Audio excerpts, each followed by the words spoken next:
2021 Planning Commission Text Change Committee meeting. My name is CJ Mann, and I'll be chairing today's meeting. We're operating in a virtual environment and will be doing so for the likely foreseeable future. I would like to ask for your patience as we use this platform for our public meetings. There may be a slight delay as we transition between speakers, presentations, and participants. If any participants have an issue with the technology, please send a message to the moderator. Today's moderator will be Mr. Keegan McDonald. Today we have two items on our agenda today. I would like for commissioners to hold all questions until the conclusion of the presentations. Today we'll be talking about TC 16-20. This is our third talk. We had a talk on this in January and February, so this is a recap of those two talks for TC 1620 floodplain regulations.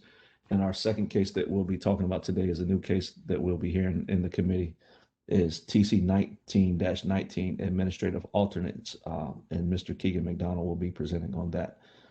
So without further ado, we'll bring our first case to the table, TC 1620 floodplain regulations by Mr. Justin Brown. And Mr. Brown, I think we had some comments and some questions that we had presented in our last meeting. So I just want to get your answers to those and get any kind of updates that we've got, and we can move forward through this case kind of quick. Thanks. Yes, I've got a short presentation, but if you want me to speed up, feel free to prod me on. But I'm going to share my screen here. Okay, take your time.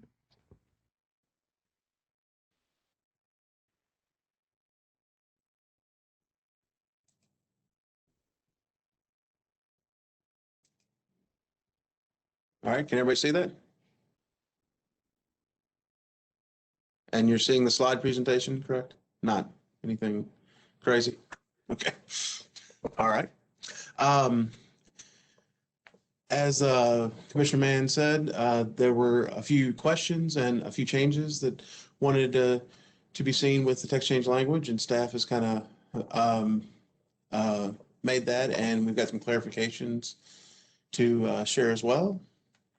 First off, the changes to the actual text change itself. Last time the committee had asked to change the exempted lot size from half an acre to 1 acre, and we have made that change in the text change itself. And also from the February meeting, the staff had recommended changes that the committee agreed to. One was that the regulation changes should apply to the FEMA mapped areas only, and that change has also been made. And also to make the effective date January 1st, 2022. We had some discussion with the city attorney's office about this, and a little bit leery of making an either or date. So basically just make a date certain that this would be effective and not have it tied to any other process like with FEMA adopting the new maps or anything like that, because that was not a date certain. So based on their recommendation, we went ahead and made the effective date of the ordinance January 1st, 2022. We are open to that date changing. It's just we don't feel it's recommended to tie it to another process that we don't necessarily have control over. So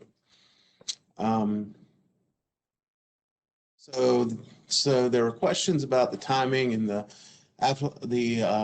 applicability of the changes, and David York from the city attorney's office had volunteered to kind of talk about vested rights and the permit choice areas and how that'd be affected. And I'm going to run the presentation for David, but kick it off for him to do all the talking and heavy lifting.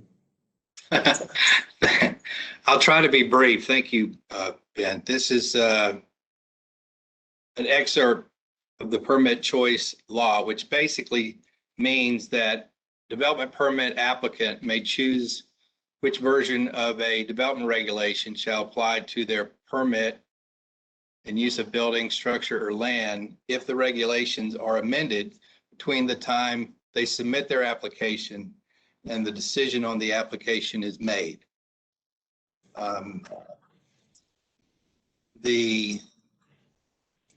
The actual permit choice statutes in chapter 143, but it's referenced and tied into the UDO in the newly adopted 160D chapter. And then if you pop to the next screen,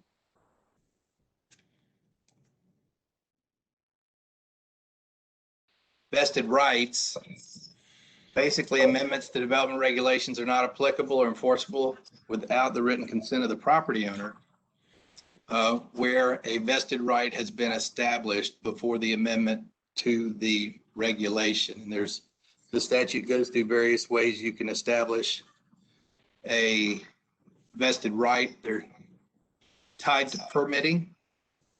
The duration of the vesting is for so long, it starts when you submit the application and it runs for as long as the permit that you submitted the application for remains valid.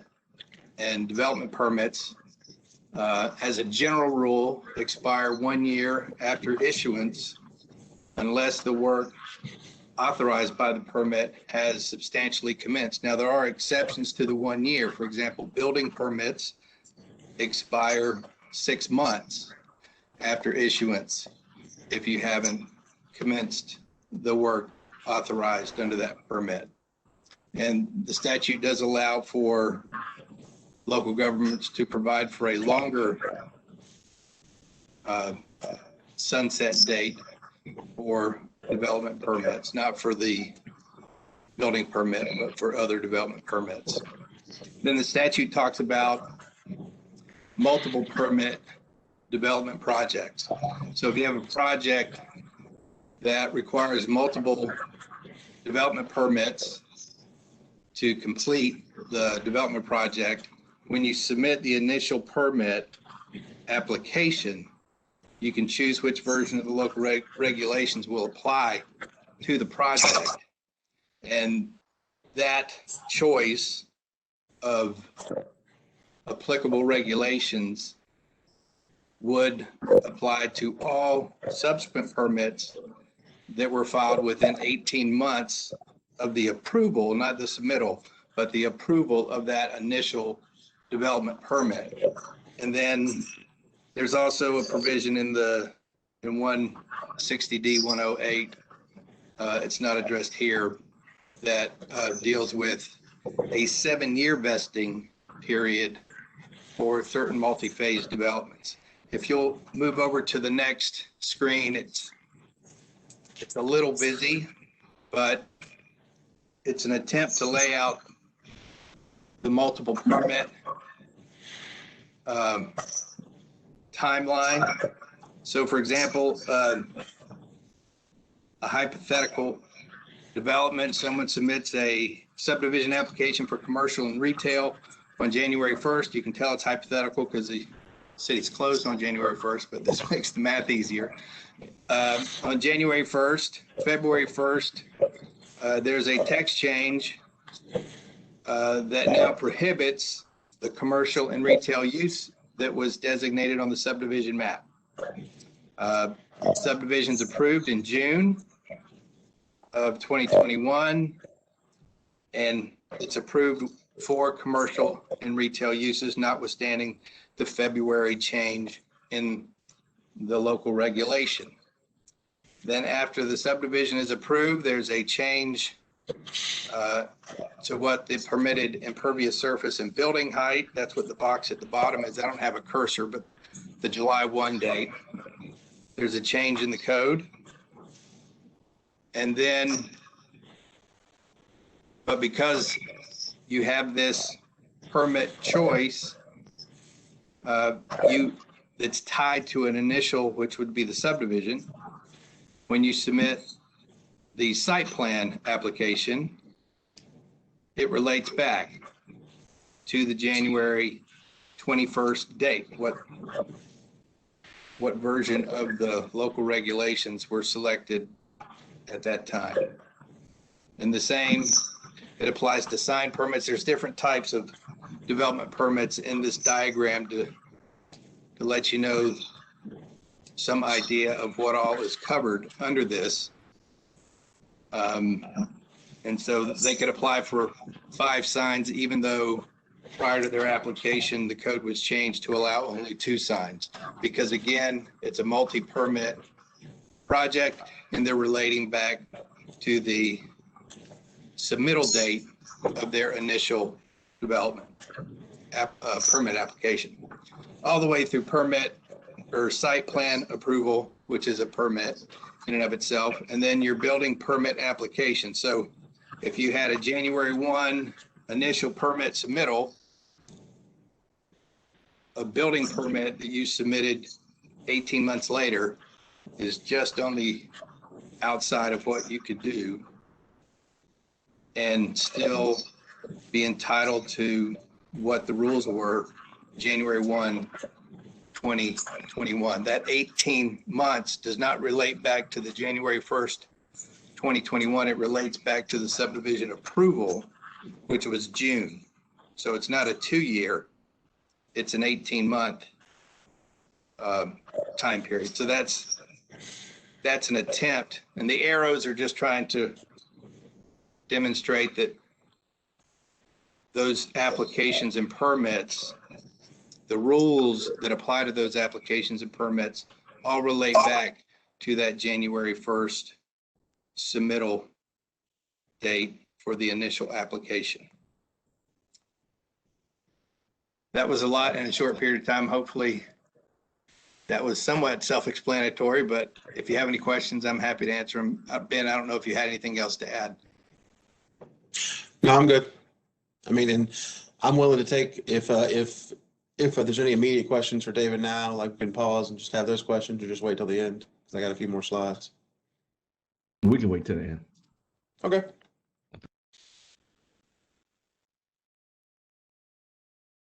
All right, so there's also been some question about some flexibility for the affected lots as far as development standard setbacks and such as that. I was going to pass off to Justin, just from Meta right now, to kind of talk a little bit about that and some of the changes that were or just were not made. Justin. Thanks, Ben. I think at one point, it may not have been last meeting, but the prior one, I believe, through some public comment, there were some questions about impediments, floodway, when it's at the rear of the lot, and what flexibility could be provided for setbacks when, for example, floodway at the back of a lot is forcing the building to be pushed towards the front and therefore not comply with setbacks. As just a little bit of background there, the only similar provision in the code that exists is in the infill compatibility rules, which prescribe a front setback range, so based on the context of adjacent properties. So basically, you know, in most instances, no closer than the closest house, no further than the furthest, when you're building in an infill context.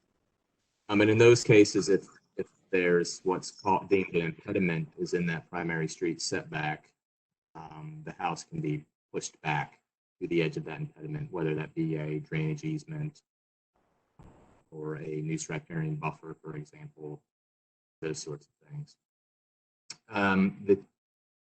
We discussed internally if there was a way to do that when the impediment was at the rear, and we just found it a very challenging thing to code for in those circumstances. So, you know, not knowing, obviously every lot is going to have a rear setback, which could not be built in anyway.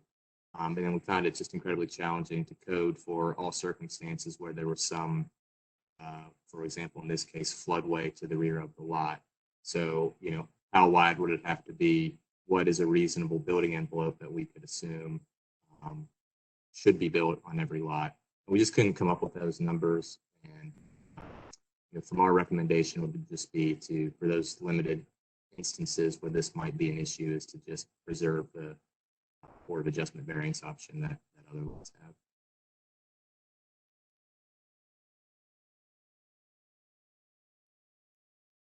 Yeah, I'm happy to answer questions about that now or at the end as well. Thanks, Justin. I think we'll wait to the end of the presentation.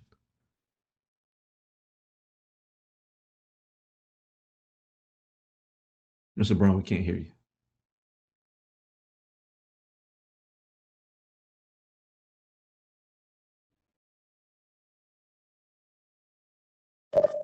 All right, sorry about that. Mhm. I'm going to get into some of the floodplain buyout research that staff has done since our last meeting. We had a very good meeting with our colleagues in Mecklenburg County and got some good information. Did find out that Mecklenburg County has a partnership with every community in that county, every local city and town to just regulate all of the FEMA floodplains throughout the county. So that does fall on the county and not to the individual municipalities. As part of that, the county also coordinates any flood mitigation buyouts in the FEMA floodplain areas throughout the county.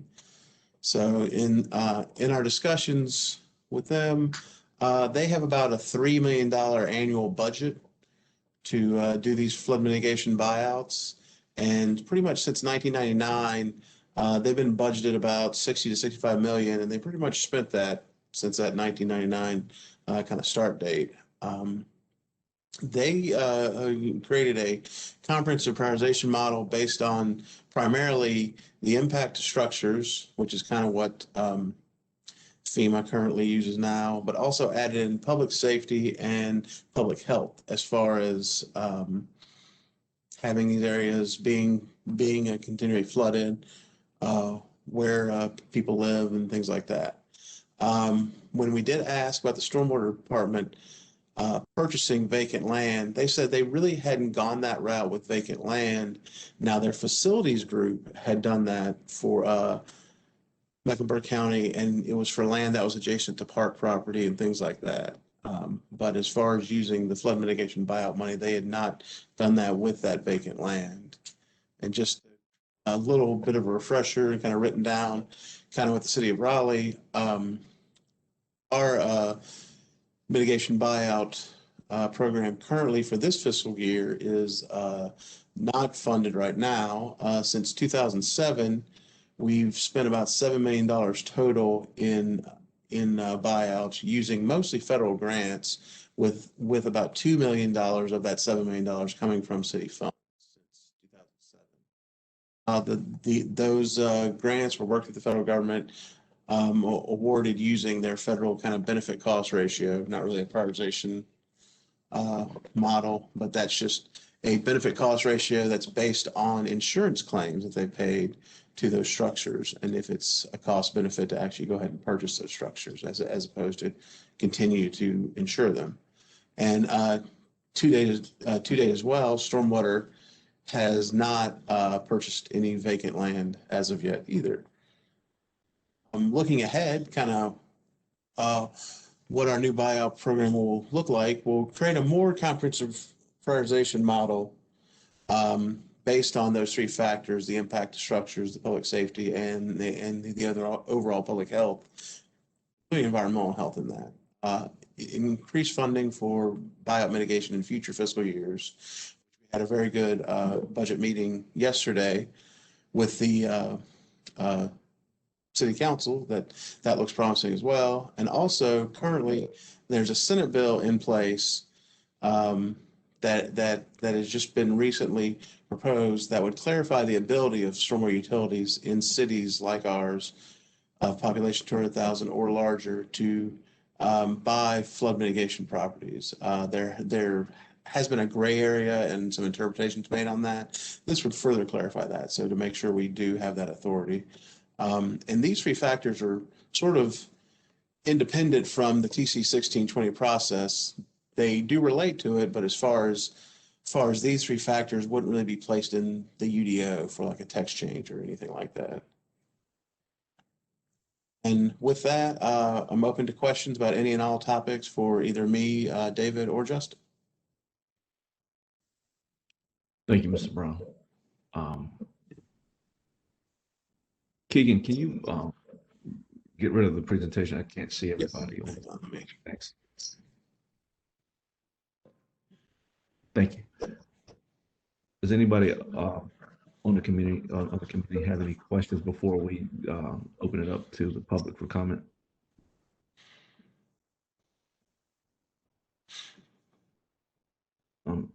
Commissioner Haber. I'm not sure if I'm the only one, but I had a terribly difficult time hearing Justin, and so I didn't really get a full feel for the flexibility for affected lots. But if my other commissioners did, then we can just move on. But I couldn't follow that part, quite frankly. I mean, I have some other questions. I'm just not sure how others felt about that. How's the feeling of the committee? Because I could hear it pretty well, but I'm not sure if everybody else All right, it wanted might have to. just been me. All right. Okay, okay. Did you have another question or comment, Commissioner O'Haver? Sure. Could you,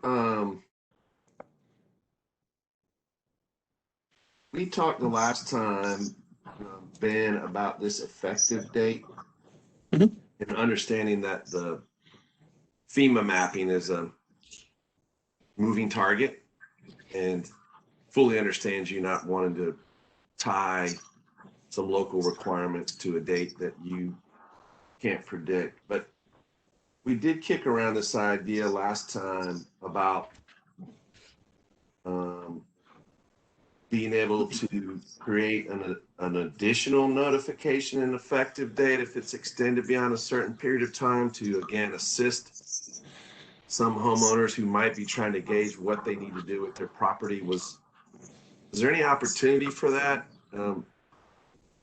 Might be more complicated than it sounds, but at the time last month, I thought that sounded like maybe a promising approach.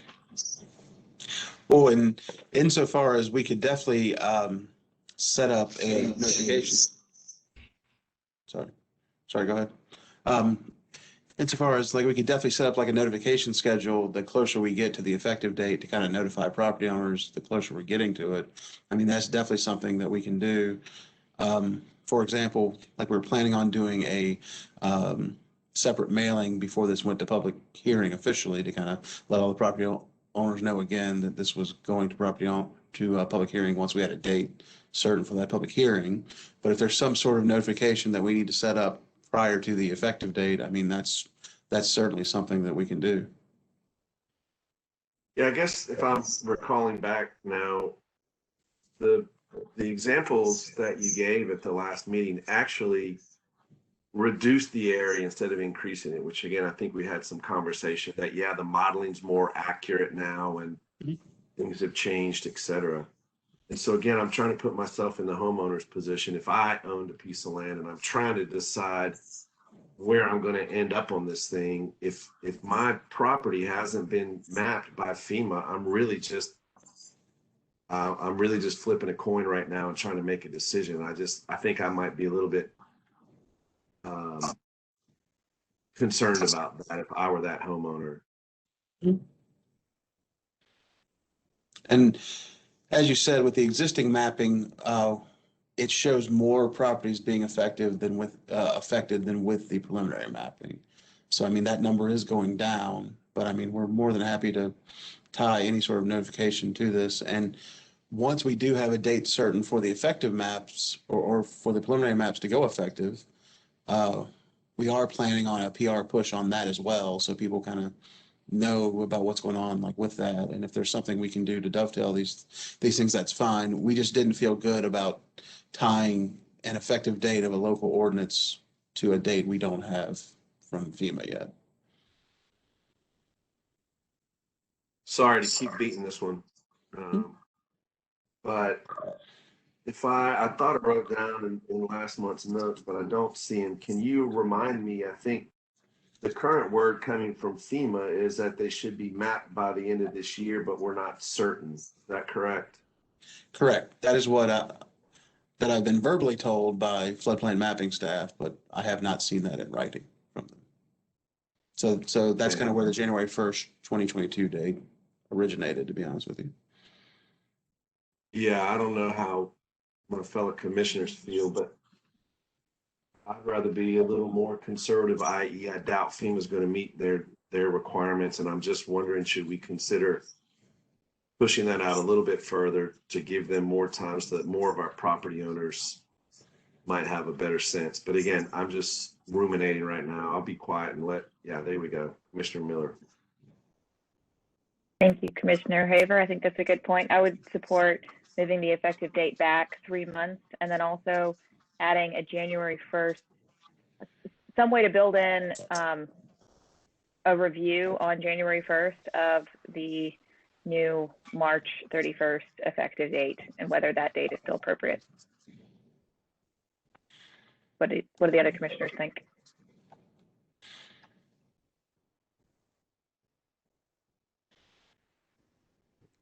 I'm fine with those recommendations. So It just so I lends understand. itself to my comment. I'm not sure what Commissioner Fox, I wasn't sure if that was, looks like she might still be contemplating. That was a thumbs up, but I think I'm not quite sure the logistics of how we do that piece. I don't know, Ben, if you were gonna break in and offer the same question.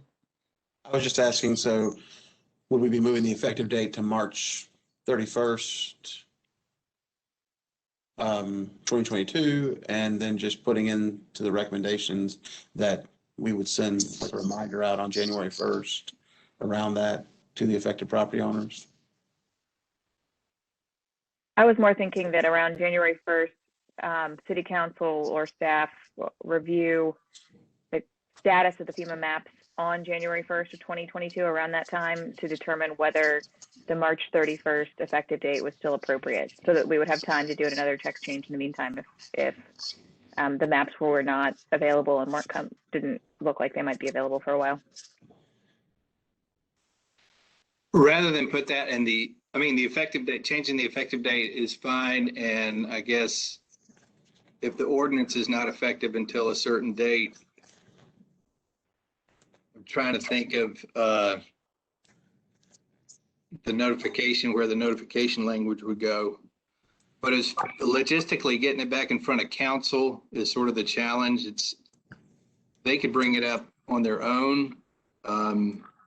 And as part of the recommendation on this text change, Planning Commission could say that we would encourage City Council put under special item at their first meeting in January 2021. 22, excuse me. We're already in 21. A sort of a tickler to confirm what the latest and greatest from FEMA is on adoption of the maps. But that would be the way to do it, would be to sort of forecast it that way. Sounds great. Does that work for you? Does that address the issue you're concerned about from the effective date, Commissioner Haver? Yes, thank you. And then in terms of the notifications, I think one of the concerns was, what if your property was not subject to some of these regulations under the prior maps and suddenly became subject to these regulations after the new maps were released? So maybe included in that, so we would need to make sure that those people are obviously appropriately notified. I guess in the recommendation for council's January 2022 agenda, we also include the specific note that about our concern for notifying property owners that may be affected under the new FEMA map, so that we could also create some timing, take into consideration the timing and notification for those property owners. However you think that should be best worded. I rambled a bit there. So I'm tracking 2 changes that we need to think about before moving this out. Any other comments or questions before we move it to the public? Seeing none. Mr. McDonald, do we have that one speaker ready to present? Yes, just give me one moment. Okay. Mr. Edmore, I'm gonna unmute you now. Thank you very much. I would really go along wholeheartedly with the changes that Ben went through and explained and recommended, and the change from 1/2 acre to 1 acre satisfies the major problem that I had on my personal property. The FEMA maps, we just look forward to them coming out as soon as they can. And then as far as the effective date, you just discussed that. So I think that your presentation, all of your thoughts and everything that's gone into your presentation, Ben, was great, and I go along with it. So you have satisfied the concerns that I had from my own property. So thank you very much for all of that, and I'm happy with what's going on. Thank you, sir. We appreciate your willingness to be a part of this talks for the last couple of months. Seeing no other questions or comments. Oh, okay, Commissioner Hayward. Sorry, can you pull back up the slide on the buyout program?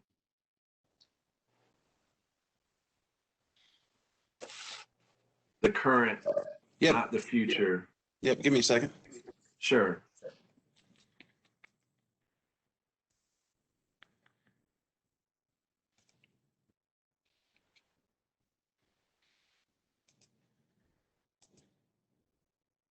Or maybe I can just ask the question. I was trying to take all that in. Okay, there you go. It should be coming up now. Okay. Sorry, Ben. I was just trying to help you out That's a little bit.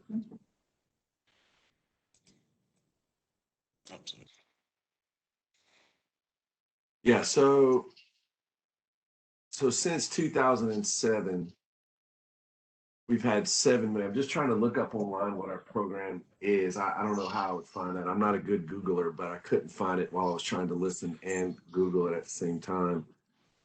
But I guess what I'm hearing is that there is a program in place as it compares to maybe some of our sister cities. It might be different, and it's based on some different analysis and ratios, but that there is a process in place. And the reason that I'm asking, I see that it wasn't funded this fiscal year. I won't get into the reason why, but I guess what I'm asking is that if we put this text change forward, there is a program in place for some citizens if they really feel that they're backed up against the wall that they can move on, I guess is my question. Yeah, and staff would be moving forward with the first bullet point here in that looking ahead slide. And also, as I kind of glossed over, but I probably could have spent more time on, is we actually had our council budget presentation yesterday afternoon to the city council, and they were agreeable to an increase that would see the program funded next fiscal year at a much higher amount. So, Right. Okay. Thank you.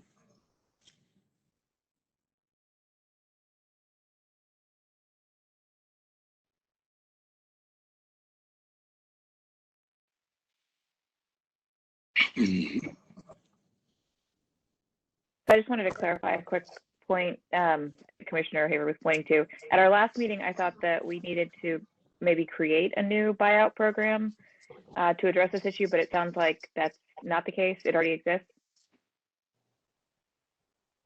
the buyout program does exist. Staff's recommendation on this would be for us to modify that program. It's not something that we would necessarily put into the UDO. Okay. So that would be part of, so we would need to include that in our recommendation? Yes. I think so. I mean, if the commission feels like it, and David can correct me if that's inappropriate, but I think that recommendation would be appropriate. I think the recommendation's fine. We just don't want to put it in the ordinance. Yeah. Like we discussed last time. Asking council to consider, revising the program, I think is fine.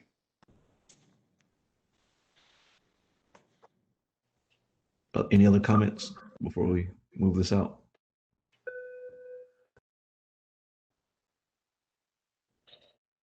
So without, Mr. York, correct me if I'm wrong, but what I'll do is I'll move this out without a reservation. We'll move this out to the full planning commission based off of the two comments that we made for the amendments and for our next planning commission meeting. So do we need to take a vote, or can we just It would probably be better if you took a vote. You could just do it by show of hand. I think that's fine. Okay. And just announce what you see, whether it's unanimous or what the vote is.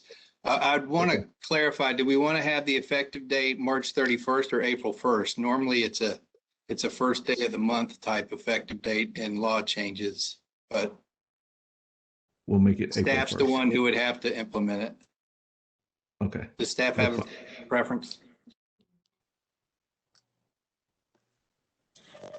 As long as ordinances that are passed on April 1st actually take effect and there's not some April Fool's Day clause on that, we're fine with that.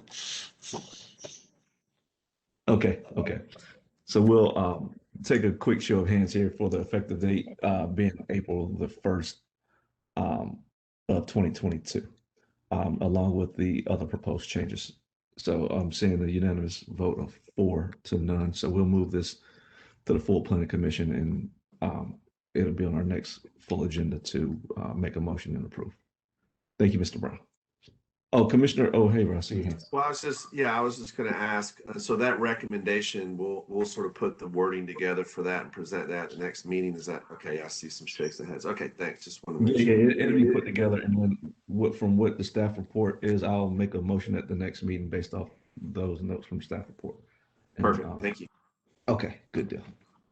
Our next case we have is TC 1919 Administrative Alternate Changes. Keegan McDonald will be presenting on TC 1919. Mr. McDonald, are you ready? Yes, thank you, Chairman Mann. Just give me one moment as I pull up the presentation and transfer hosting privileges over to Eric Hodge.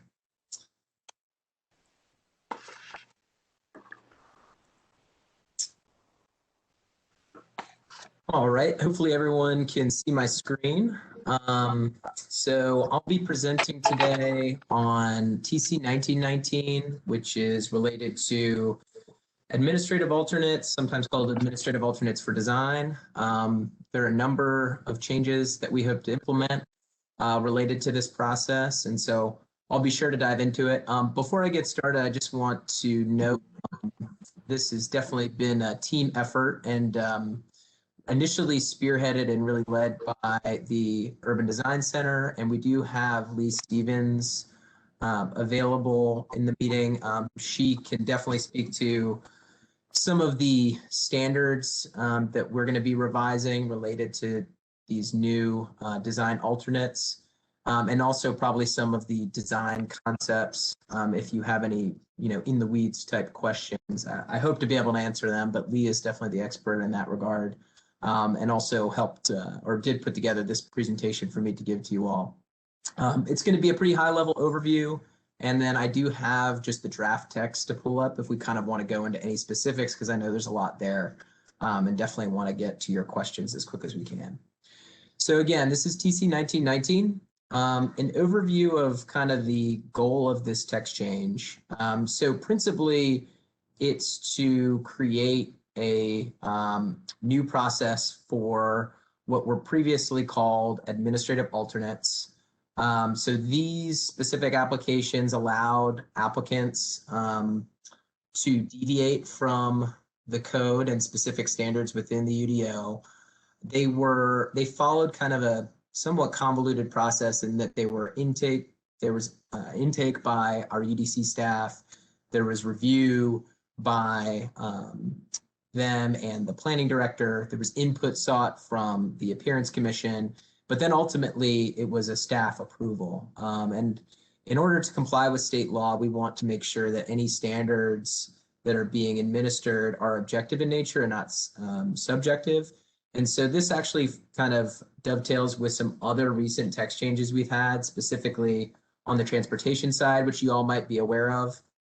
Those were to block slots and access, new and existing streets, street cross sections, and the Raleigh Street Design Manual, where we created what we're calling design alternates, which follow a quasi-judicial process before the Appearance Commission. So this will merge the two such that any deviation that's not otherwise considered a variance will be a design alternate that will have final approval before the Appearance Commission, but otherwise follow a fairly similar process in terms of its review with staff.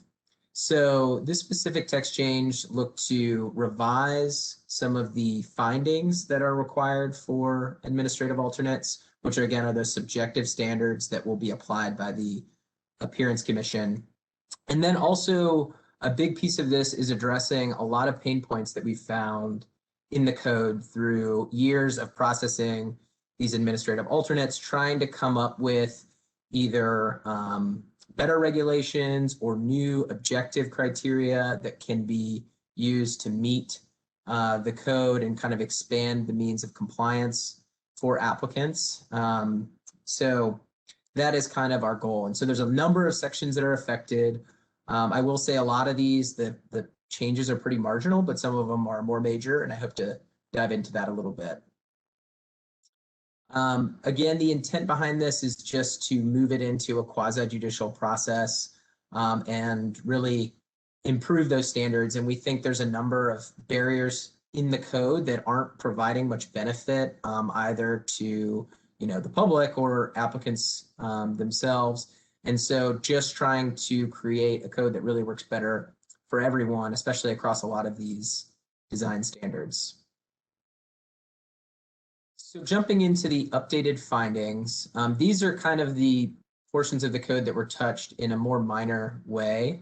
So for transparency, there was a change made to the finding that expanded kind of what the Appearance Commission will be looking at when granting a change to the transparency requirements, which are, again, generally speaking, the percentage of a building that must contain doors and or windows. And there's a lot more detail provided in that section. But if someone wants to provide something that doesn't exactly meet the code by the letter, then they can apply for a design alternate. And so there was just a minor change made to one of the findings that expanded some of the elements that could be included, such that landscaping or art could be considered as a kind of trade-off for providing transparency that would otherwise be windows or doors. And then for parking alternate, which will continue to actually be reviewed by the transportation director, as that follows a different kind of set of criteria. To avoid confusion, we've changed that to alternate means of compliance as opposed to its previous title. And then for all of these, we've removed the subjective finding that the alternate needs to conform with the comprehensive plan and city plans. While it's a admirable goal, perhaps, it's rather difficult to achieve. And as you all may be aware, there are so many different policies and action items within the comprehensive plan that often you can find a competing one.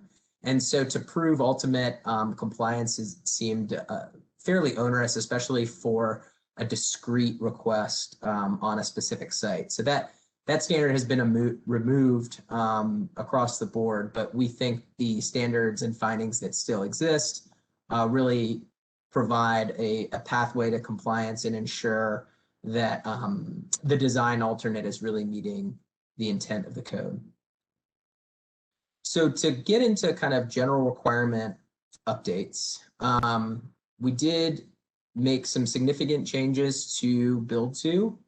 The first being, we noticed that there was a pain point in the code where notwithstanding any of the regular primary street or side street build to requirements, we mandated that sites or lots that were subject to build to place a building within 30 feet of the corner. And that proved pretty challenging on certain sites and with certain street types. So what we've changed that to is that they must be placed within the intersecting build to. So there's a build to range for the primary street and one for the side street. So if you have a corner lot, it's just saying that you can place it anywhere within where those two build tos intersect, which hopefully will give people a little bit more flexibility. The other option is a pretty significant change as well. There used to be a finding for these admin alternates to build to that any build to reduction had to be accompanied by an equal addition to amenity area provided for the site. And so what we've done is basically create a built-in exchange such that the required build-to percentage can be reduced by up to 1/3, provided that space is otherwise occupied by amenity area that of course meets our standards for amenity areas.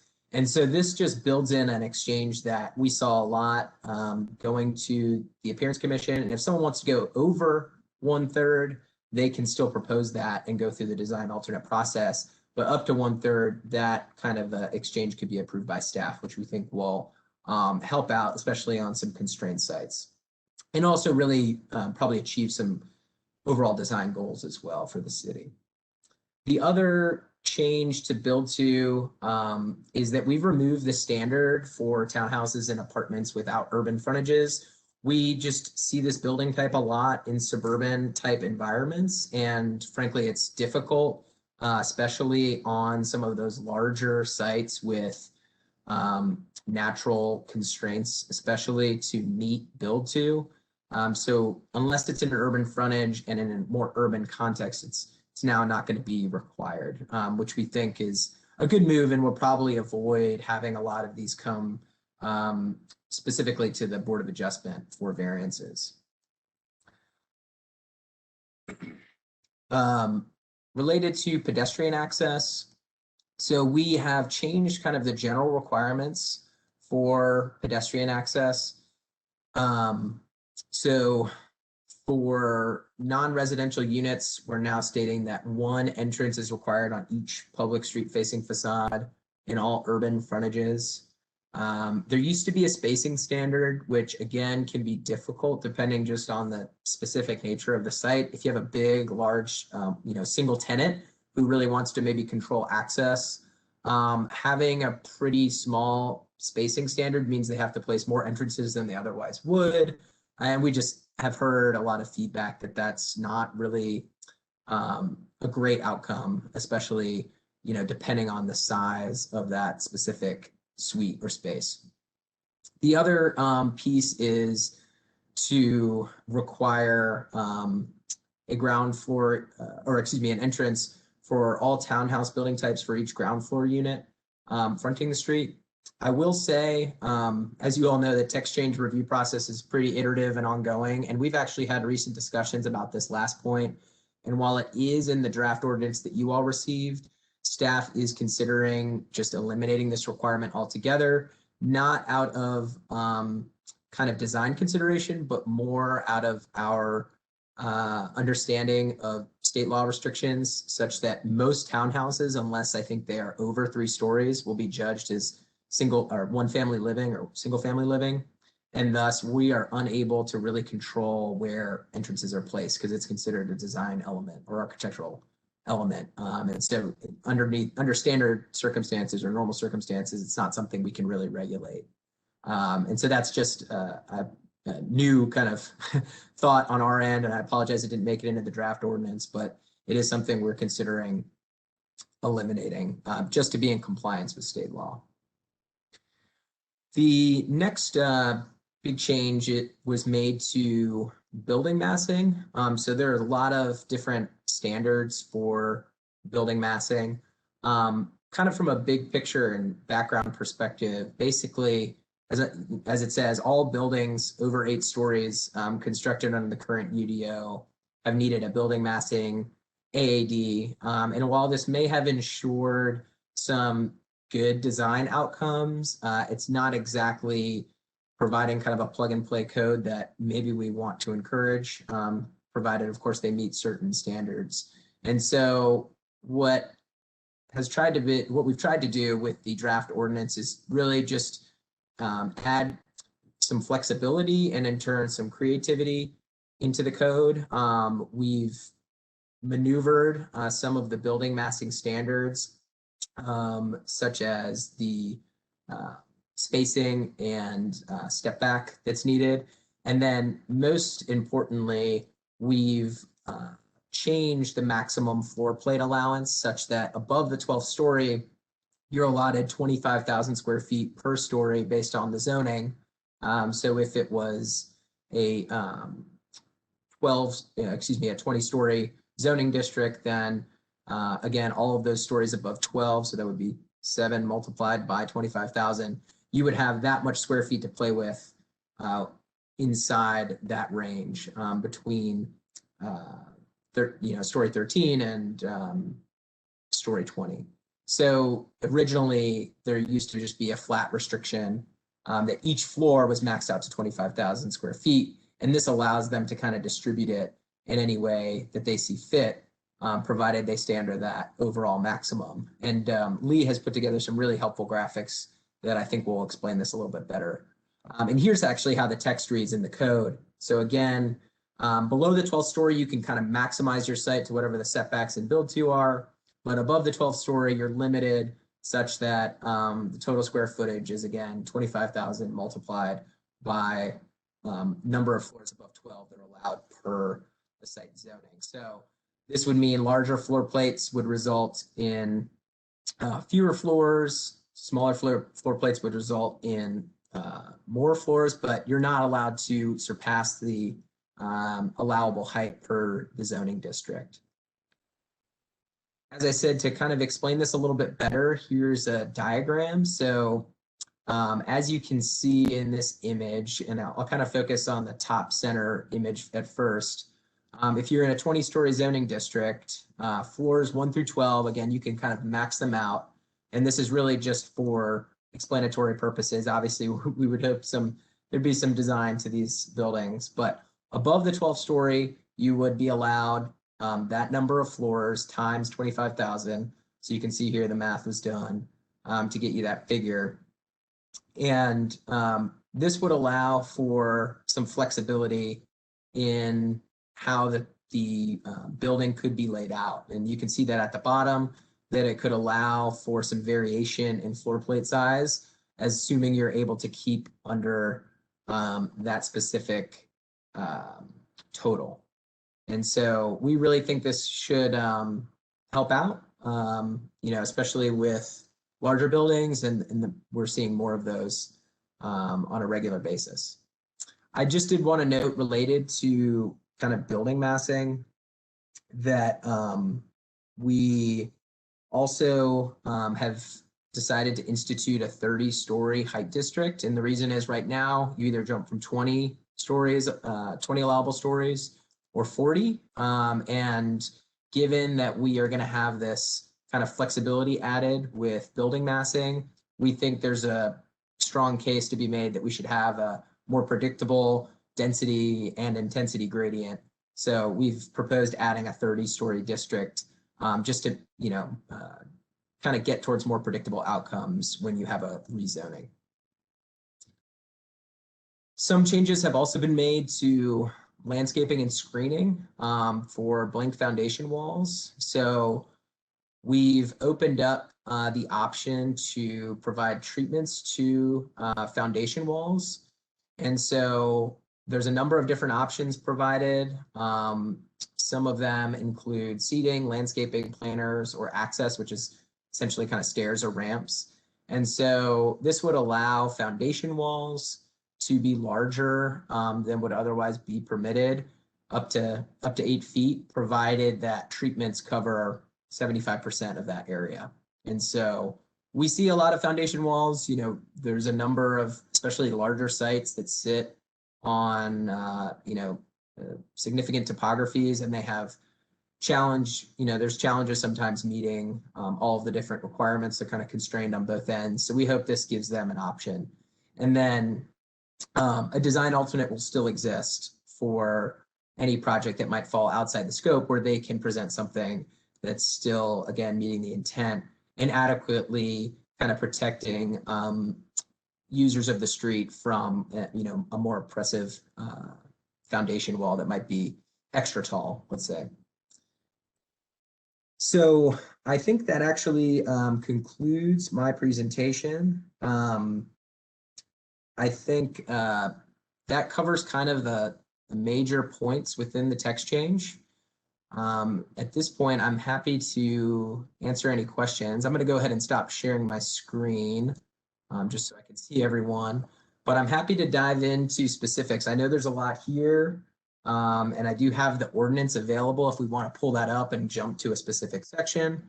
And again, Lee Stevens is available and on the call to hopefully help out if need be. And of course, Justin and Eric were also heavily involved in the drafting. So please let me know what questions you may have. Thanks, Keegan. Opening the floor, I see a question or comment from Commissioner Fox. Thanks, Keegan, and hello, Lee, also there. I don't know who wants to answer this. Does this entirely remove any requirements related to base metal top?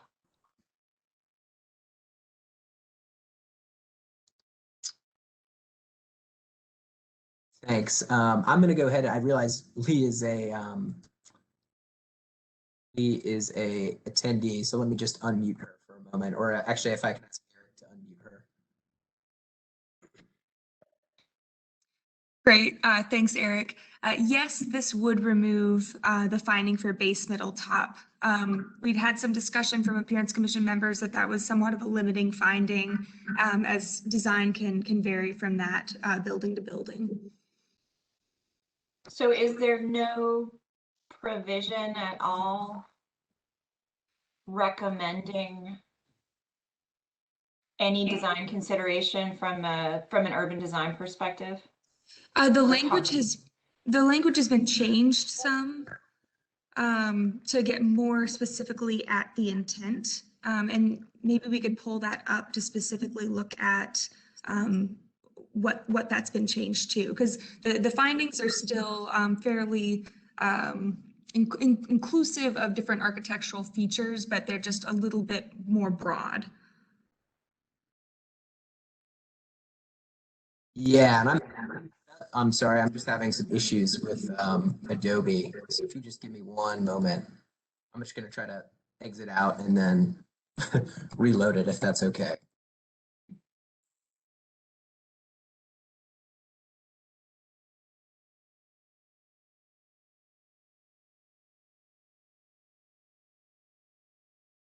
Let's see here. Are you all able to see this? Okay. Yes. Okay, great. And so, sorry, were we discussing the kind of intent statements or something in the objective realm? I think that we were looking specifically at the findings. The findings, okay. So right here, is that the correct place? Yes, yeah. Okay.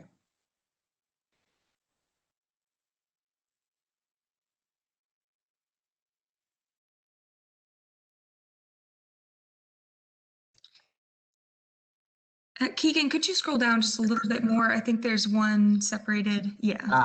Yeah, yeah.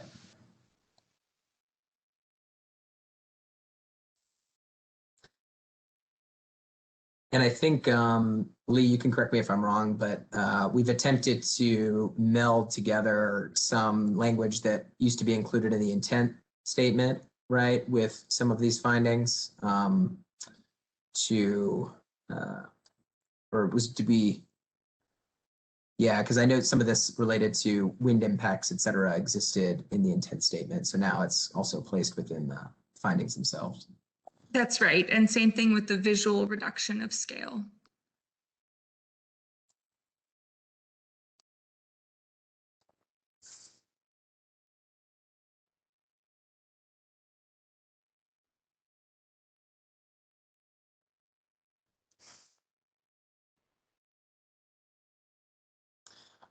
While you are looking at this, I just wanted, because we're on the topic, just wanted to touch on, we did receive a comment, a couple comments related to building massing from Development Services Advisory Commission when we presented this text change.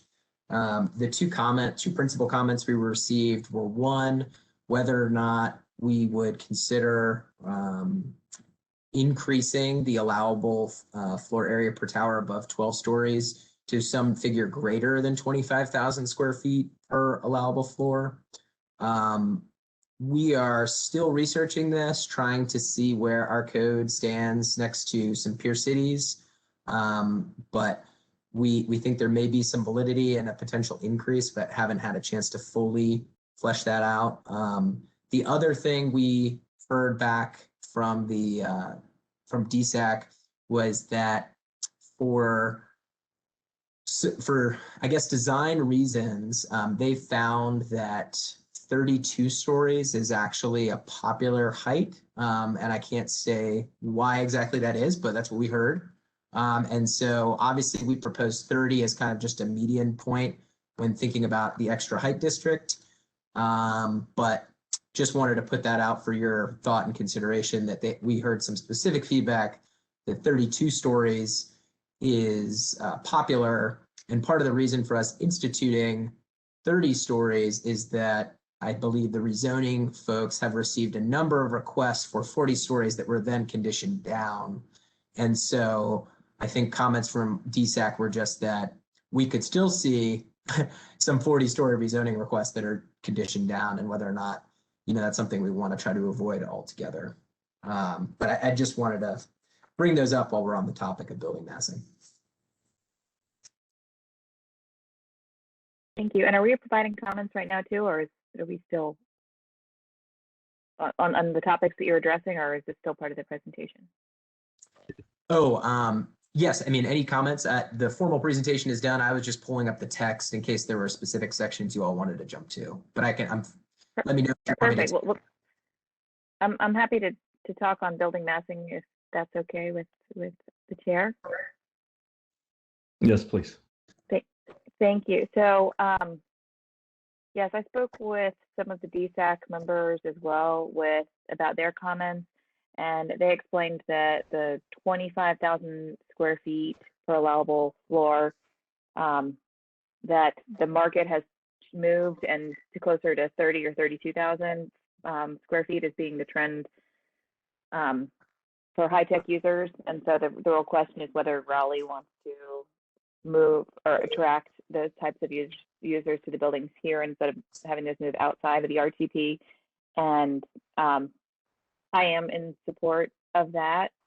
So I would support changing the 25,000 allowable square feet to 30,000 if my other commissioners agree or have thoughts there. Maybe I'll pause there. Commissioner Haber, I see your hand. Yeah, I also, I was actually part of that DSAC conversation. And I understand from a handful of developers who are building these larger towers that there's constructability issues at 25,000 square feet as well. And so I think it's, maybe that's some reverb. I think it's worthwhile looking at what our sister cities are doing, but I do think there should be some additional conversation just around the constructability, the cost, because again, if we keep it at 25 and we allow, there's a mechanism to allow folks to do the 32, if that's sort of where we are, then that's better than nothing. It's moving in the right direction, but then we're still going through another step, probably on most projects of a certain height, to get some type of administrative alternate, or whether, quasi-judicial or not. It seems like it's lending itself to what we're trying to resolve for here. So I don't know that 32 is the right number. I just think there needs to be some more conversation around that, and looking at trends and discussing with some of our local partners what the constructability issues might be, and really understanding that.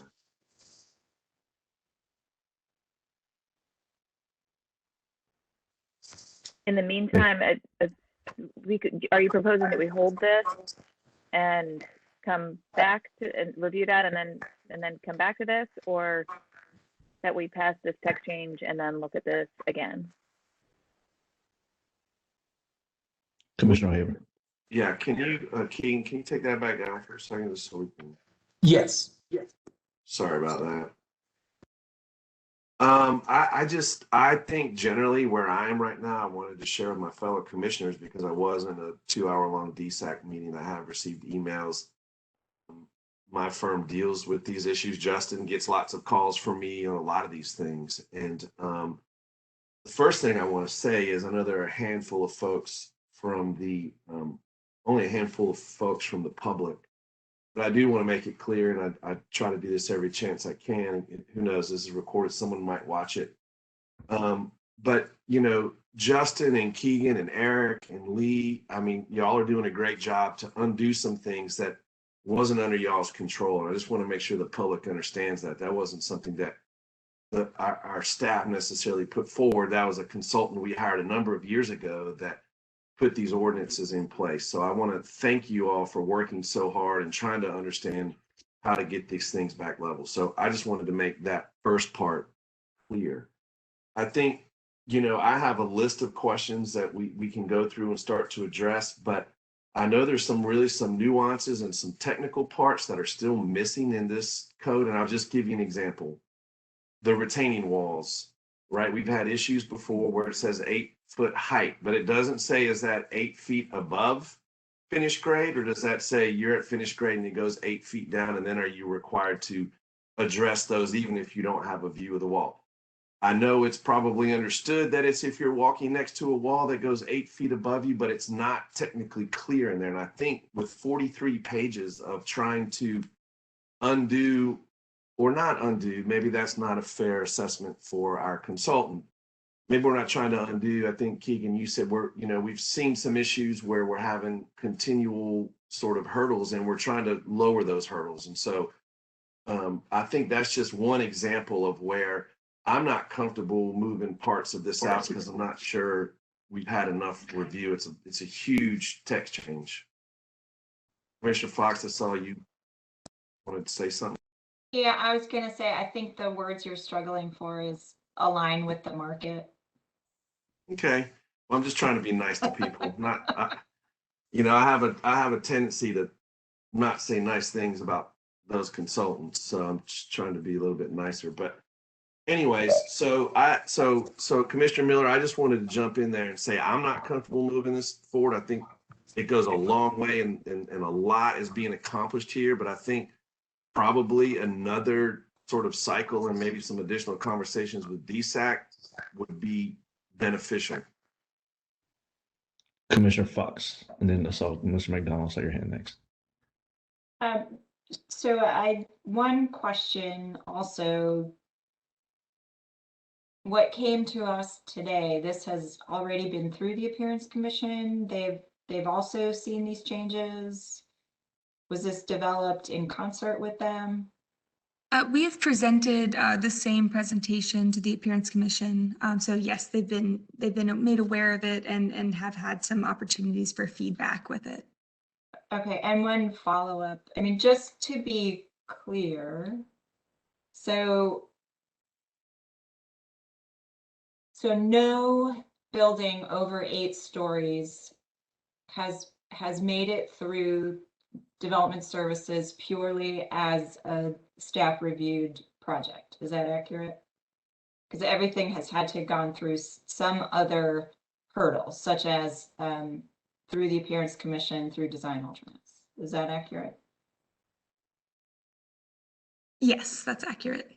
Okay. Ones that have been constructed. Mm-hmm. Okay, so this changes to allow staff approval of very tall buildings without any additional review from a design perspective or from a notification to the public perspective.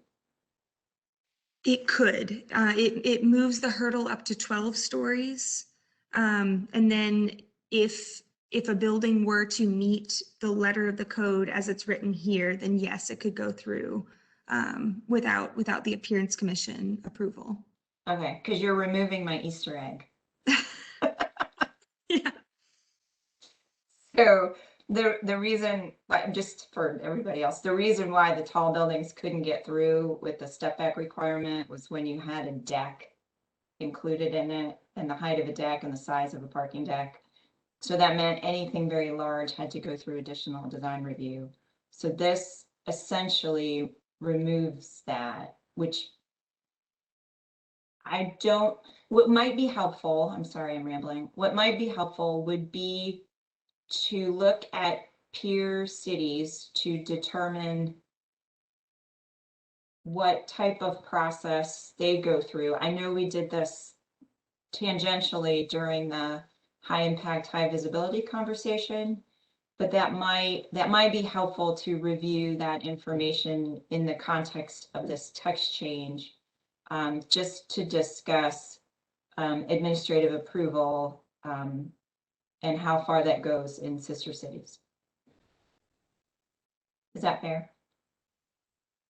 I think that's fair. I think that's a good idea. And we've got a fair jump on that research from you're right, from the high impact, high visibility stuff. But I think we could reopen that and look into a bit more. Thank you. Mr. McDonald, I saw your hand, and then Mr. Commissioner O'Haver, I want to jump back to you after we hear from Mr. McDonald, because I think you had a list of comments and concerns about different sections. So I wanted to go through those sections with your questions so we can hear those. Mr. McDonald.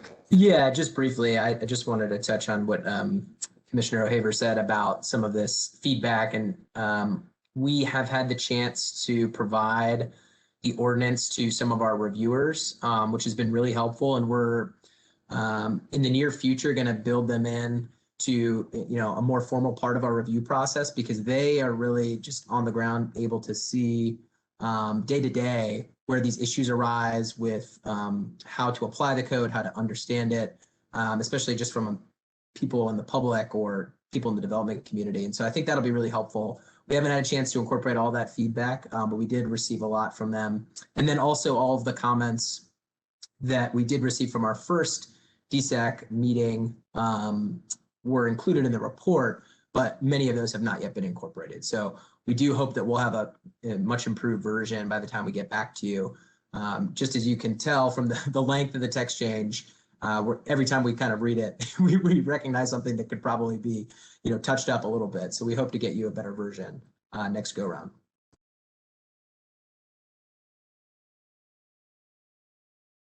Thank you, Keegan. Commissioner O'Haver. Yeah, and I appreciate that, Keegan. And again, I can't say it enough because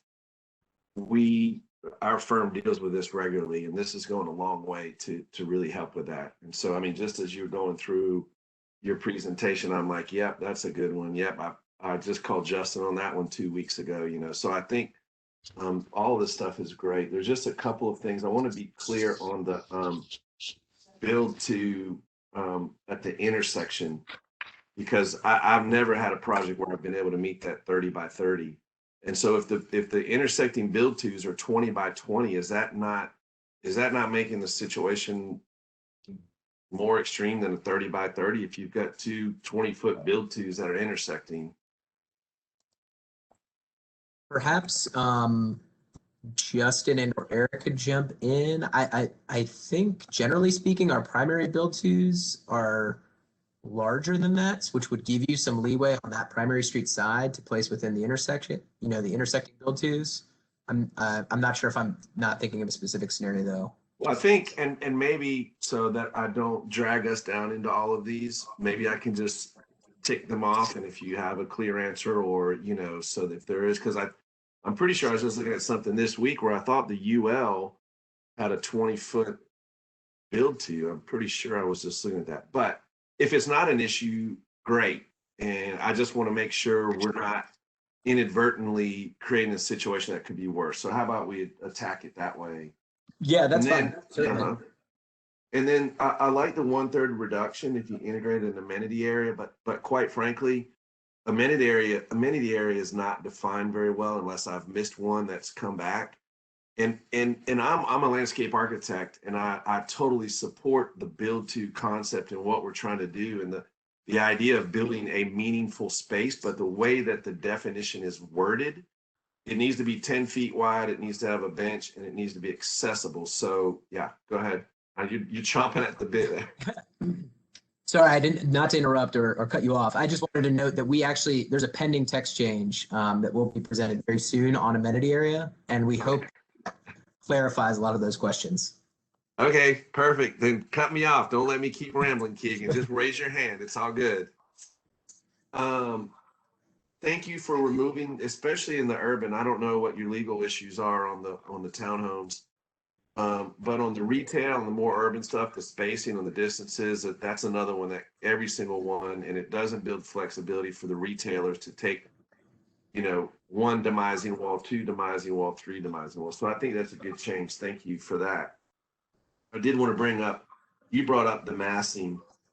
On that third image, you don't have to bring it back up, but on that third image, and Justin, this is what we were talking about on one of my more recent projects. I do think we're going to see more where we're going to have 1 podium and potentially 2 towers. And we still have that, I don't know if we still have that 100-foot spacing in between there, but that's not probably going to ever work. And so I just want to look at that one and just see if that one makes sense. I like the 30-story zoning district. If 32 is more reasonable, I would consider that, and I'll tell you why. Because, you know, I was asked to do Leadership Raleigh and just talk about all this process and stuff, and pointed out to folks that when you hear in the paper that someone's going for 40-story zoning, but they really only need 27, you just saw everybody on there go like, what are you talking about? Like, that makes no sense to me. And so I think if that would help some of the public, because we get a lot of those comments about that in the Planning Commission, I would be willing to consider that. One thing you didn't bring up, but I noticed in there that we're looking at changing the building height in a shod to 5 stories. I thought that must have been a typo. Just give me one moment. I just want to make sure I can find that section. Yeah, hold on. I think I just had it up, and I'm sorry to be using up everybody's time. I'm trying to go as fast as I can, and I know we'll have more discussions. And if there's a better way to do this, Commissioner Man, let me know. I will gladly either email my comments in or. No, you're fine, and we need to address this. So, Page 8, bottom of page 8, it says building height shod 1. So we were at, this change was actually meant to just rectify a conflict because we had increased the allowable building height for story structures from 75 to 80 feet generally. So it had originally said buildings and structures cannot exceed 75 feet or 5 stories. So we were only intending to change that 75-foot measurement to 80 feet to have it sync up with the general building height requirements that were just increased a little while ago by a text change. So then I guess a shod 1 is not like a long 440, correct? There are 2 different types of shod. I'm not sure which one applies where exactly. It does stand for special highway overlay districts, so it's possible it could apply in those areas, but I think the height limitations may be more restrictive than just pure building height there. I think there's setback expectations as well that come into play. Okay, well, my only concern would be we just look at, again, maybe if there's some unintended consequences of building heights along those major thoroughfares, I think it would be actually less appropriate to have a 5-story, but let's just look at it. We don't need to solve it right now. I do agree with where Roberta was going with that base, middle, and top in reading the language, and thank you for pulling that back up. I do think maybe we could strengthen again some of the language in there to reinforce the urban fabric, whatever that height may be, because that's really where the rubber meets the road on that. And so the base, middle, and top is something that's a little bit more gray, I guess, but I think that sort of that pedestrian scale and the way we treat that is critical. And so just maybe we can take a look at that. I'm not sure if Commissioner Fox has some additional comments on that. And then again, I just think in some of the review that the DSAC has done, and I know you've received all those and it's a lot, so didn't expect it to be in here. Just there's a lot of technicalities where it's an and or an or, and what we're trying to avoid, we're not going to catch them all, but as y'all know, because of the phone calls and emails you get from me, when there is a sort of an interpretation, then it gets into a back and forth. And so any of those that we can clean up now would be good, but knowing we're not going to get all of them. So I'll just stop there.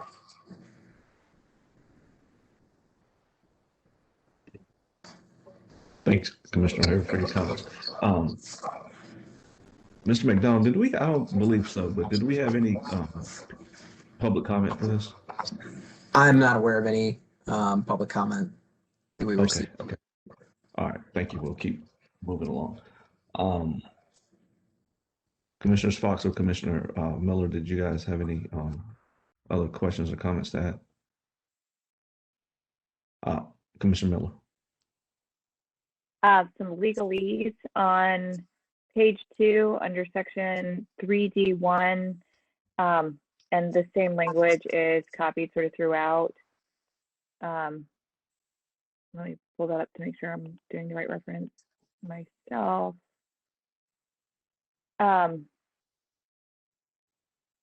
Basically everywhere it says that the approved alternate meets the intent of the UDO, to change that to the approved alternate is consistent with the intent, because obviously if this is an alternate, then it wouldn't necessarily meet the specific language of the intent. And then that's something that is going to, looking at the wrong text change, that's why it's not coming up right. So that would be one change What that page are I you on? saw throughout. I'm sorry to cut you off, but what section and what page were you on? I'm not following what you're talking about. I'm in the draft ordinance. It says page 2 at the bottom. Section 3D1. Okay, got it. Says the approved alternate meets the intent of the build to regulations. And at the top of every change, it says it meets the intent, meets the intent. It's language that gets paired a lot throughout. So changing that instead to say the approved alternate is consistent with the intent, since the alternate necessarily wouldn't meet the intent. It would be an alternate. Yeah, we can definitely make that change. I think it does read a little bit better, and I believe we did receive similar feedback at DSAC as well. And then if we're going to do another iteration of changes, we got some feedback that because this relates to an earlier text change that created these administrative alternates, that former text change that's been adopted is not yet in the online version of the UDO, that made it incredibly difficult to compare this new language to that language. If we're going to do another turn, could we, is there any way that we could make this easier to read and access for members, for the committee members and also members of the public, to compare it to the current version of the code, since the current version of the code is not yet online? I'm sure Justin has some comment. I just wanted to note that we did hear that feedback, and we completely understand that makes things challenging when you can't have a fully updated version of the code. I just did want to note that with a number of the text changes that created a new design alternate for these transportation related requests, you'll see a lot of the findings added to the draft ordinance for TC 1919 that you're reviewing now.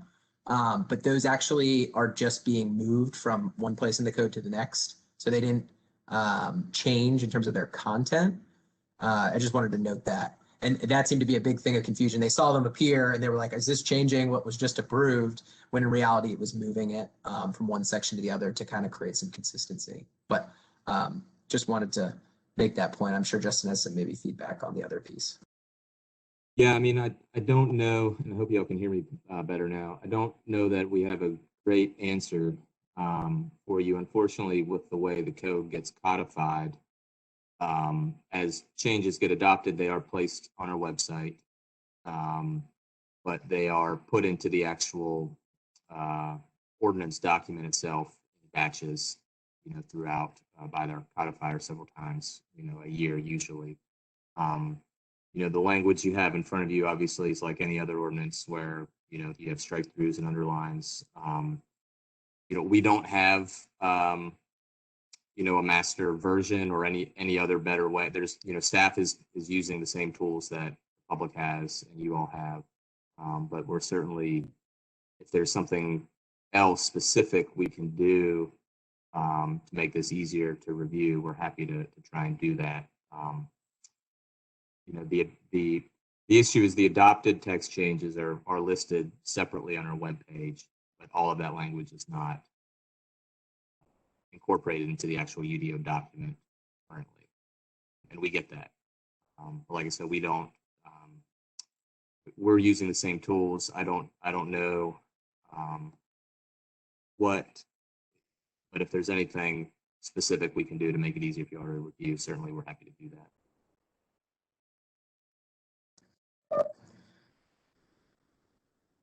Is there any expected timing? I know that the new big text change on missing middle housing and some others coming down are also going to face the same issue with a lot of public review. Do we have an idea? Can we tell the public when we expect it might get incorporated? So the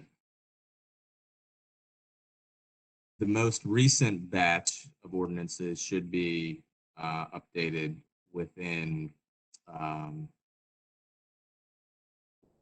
few months, but that will not, again, it may not include, you know, for example, this one. Right? It won't include, if this one gets adopted, it won't be in there by the time the missing middle stuff comes out.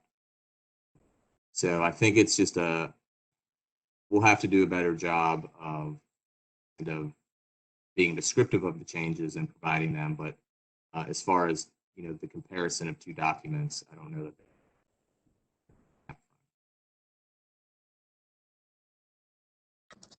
If it would be helpful, I'm happy to provide some of those recent text changes as backup material.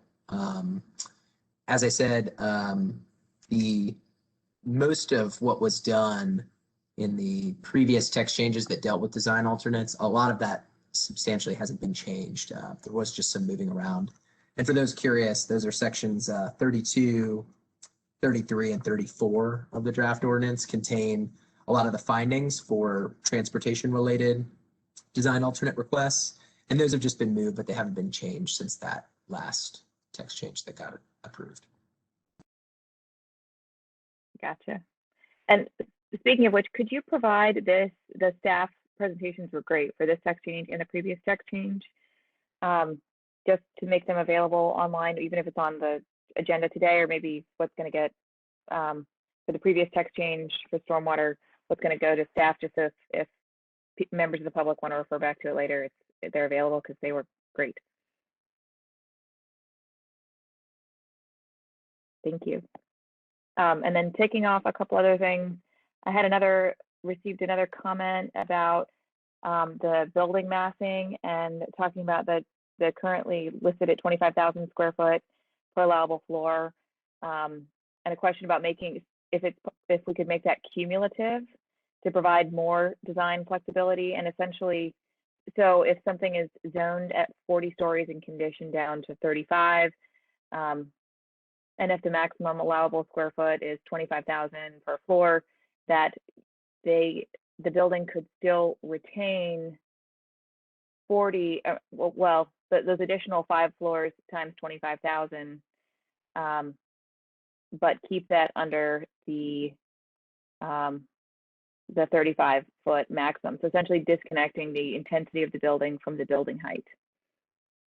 Is that something that staff considered or has some thoughts about, or other commissioners?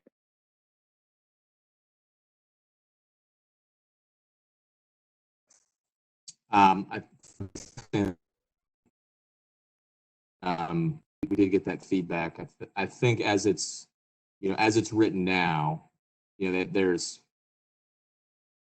several options I guess one could take is, if you don't condition the number of stories down, then you're entitled to the full amount entitled for the zoning district. One could also condition floor area itself through the rezoning process.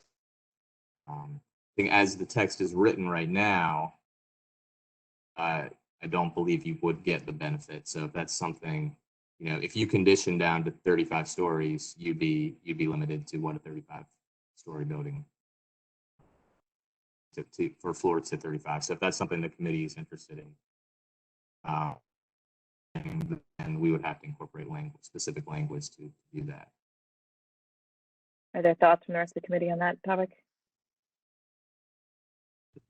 Commissioner Haber?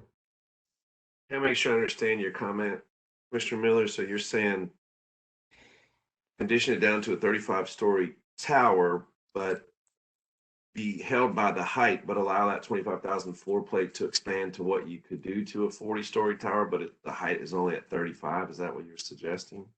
Yes.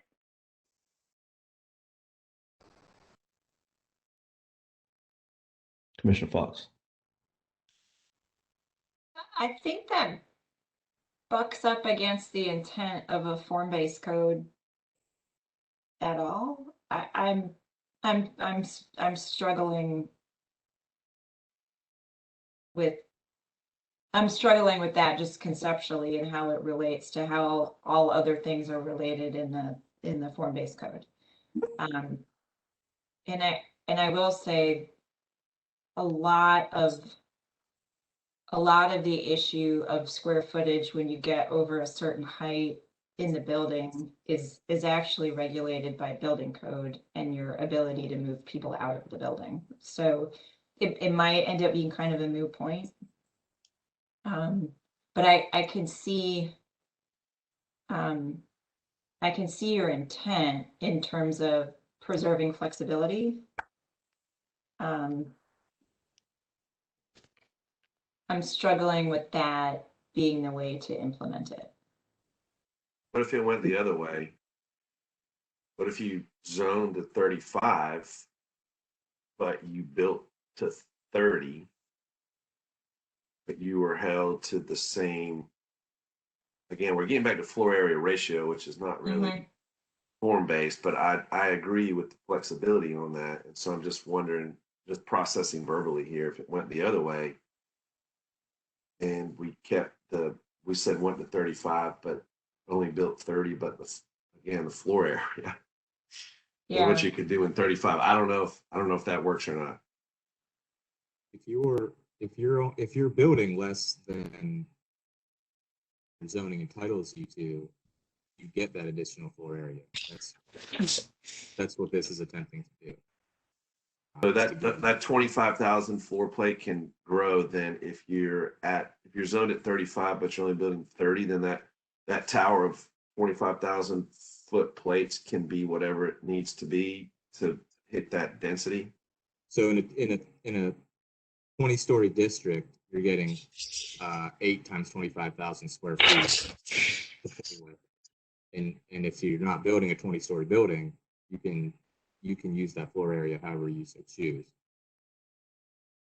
So any individual floor could be greater than 25,000. You could do a 32 or 33,000 square foot floor plate, so long as you're not doing 8, 30,000 square foot. Does that help? I think so, but I don't think I realized that. I was trying to pull back up the presentation. Current code limits floor plates to 25,000 square foot above 12 stories flat. You're stuck with that. This text change gives you the ability to get 25,000 square feet per floor that the building is entitled to above 12 stories per the zoning district. So if you're building, you don't have to max out the building's height to get that floor area.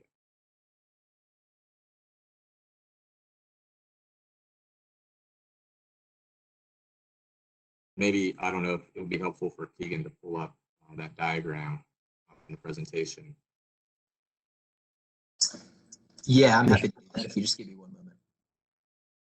Commissioner Fox, I saw you here. Yeah, also, I was going to try and anticipate how this text change would affect rezoning cases that we see. And so I'm trying to find the fine line there. So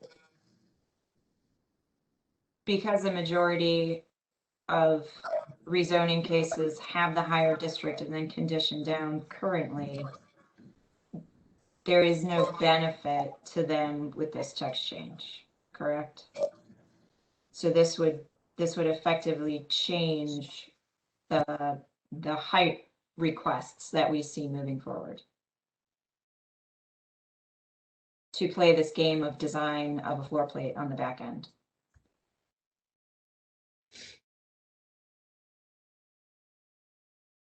I think if you rezone and you impose on yourself a condition that limits the number of stories, then your entitlement is going to be that number, right? Minus 12, minus the stories above 12, instead of the maximum that would otherwise be allowed in the zoning district, minus 12, times 25,000. If through the rezoning process you impose a height limit in stories that is lower than what the district would otherwise allow, that would be the result, based on the way this language is currently written.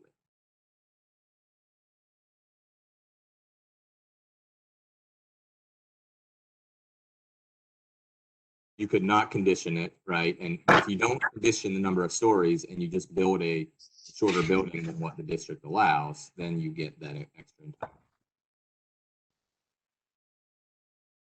Commissioner Miller, I saw your hand. I just wanted to note, I'm presenting this because I received this as a comment. I'm not necessarily advocating for it. So I just wanted to present it for discussion, and I defer to the practitioners on this question. But then taking a step back to Chair Fox's point, if we, from a policy standpoint, should we be regulating intensity versus height? And should we be using height purely to regulate intensity, but only sort of one way and not the other? You know, it seems to me as more of a layman on that, in terms of the specifics, the technicalities from a policy standpoint, regulating intensity, I feel like makes more sense from a planning standpoint. Regulating height is its own issue from shadows and from the look and feel and design and that kind of thing, but intensity being sort of its own point in zoning might make sense to disconnect some of those and then leave it a lot of the other decisions to building code.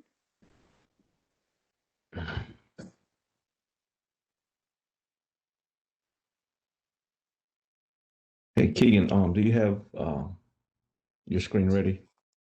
Yeah, certainly. I was just, I didn't want to cut off anyone with but yeah, I'm happy to share that again if it would be useful. Okay.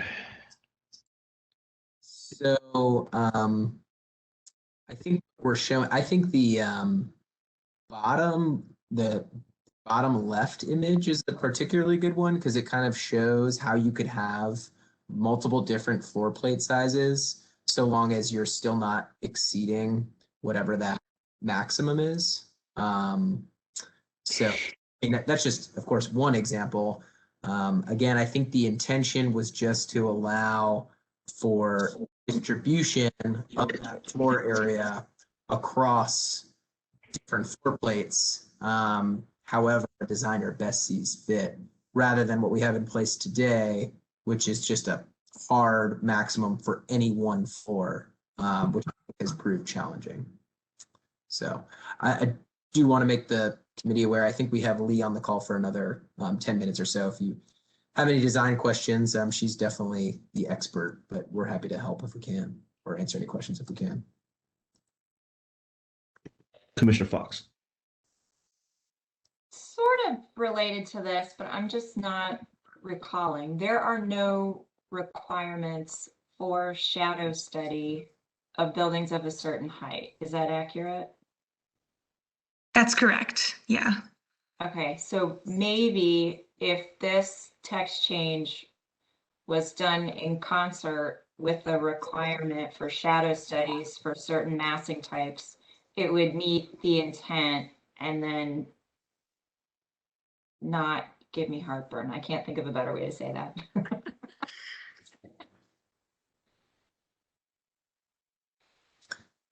And I don't think that would be necessarily an undue burden. I think that we can talk about adding that at the staff level. Commissioner O'Haver. Yeah, Mr. Fox, what are your thoughts on what the requirements are for a shadow study, that you do one or that you avoid certain shadows or? So I think basically I'm trying to thread the needle in terms of what you see at conditions out of rezoning again, and what is regulated within the volume of the text of the code. So if there's an opportunity to mitigate an impact, which is often identified for us in the health, safety, welfare department, a la increased shade and shadow, to agree that it creates a negative impact. Because I can see how the flexibility is now built in, but the impacts from some of those designs across the bottom are much different than the impacts of other ones. Do you see what I'm saying? I think so.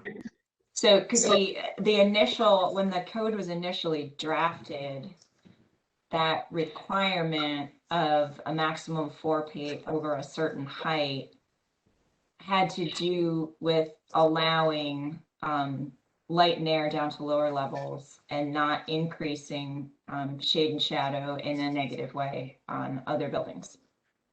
So if you change one mechanism of it to allow flexibility without changing a way to mitigate or monitor the impact, I think you're going to get some negative impacts. Does that make sense?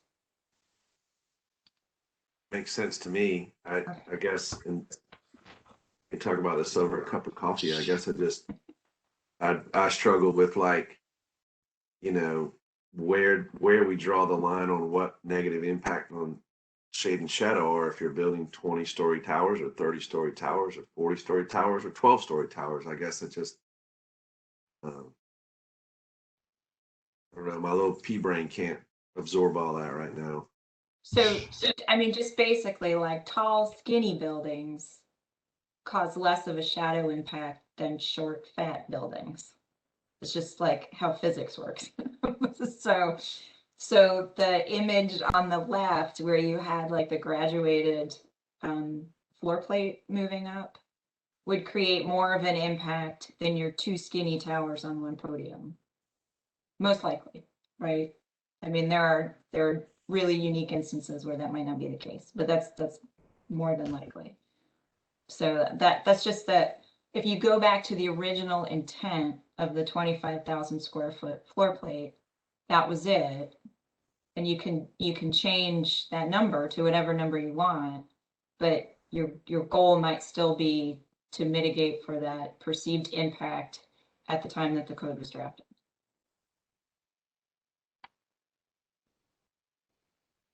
I looking at the graphic, generally that makes sense, but I guess, like, if you look at the second and fourth graphic, you have a taller, skinnier, and a shorter, fatter, but the shorter, fatter is taking up more room, just say to an east-west direction. It really is going to depend on what's beyond the fatter tower that's now in a shadow that might not be in the skinnier tower. So, I mean, again, I'm not disagreeing that it doesn't have impact. I'm just saying, how do we draw the line on what's a negative impact and what's not on the shade shadow study, I guess, is what I'm got to build something around that to be able to say, or otherwise it's going to be somewhat subjective to say this building is better or worse. I think that maybe wrapping some findings around a shade and shadow study are easier at the appearance commission side than I'm thinking if, as Lee said, it would not be too difficult to look at the requiring that in concert with this change, that maybe we look and see what that is, and then we can interpret how you would make that into findings of fact. Sounds right. Okay. But can I go back for a second? Keegan, do you have your, I'm not good at math, so I had to get my calculator, but you might be good at math, or if you want to get your calculator ready, I want to make sure I understand. I think I do. So on your exhibit right here, your 20-story tower, so everything above 12 is allowed a 25,000 square foot floor plate. So you get 8 times 25 is the 200.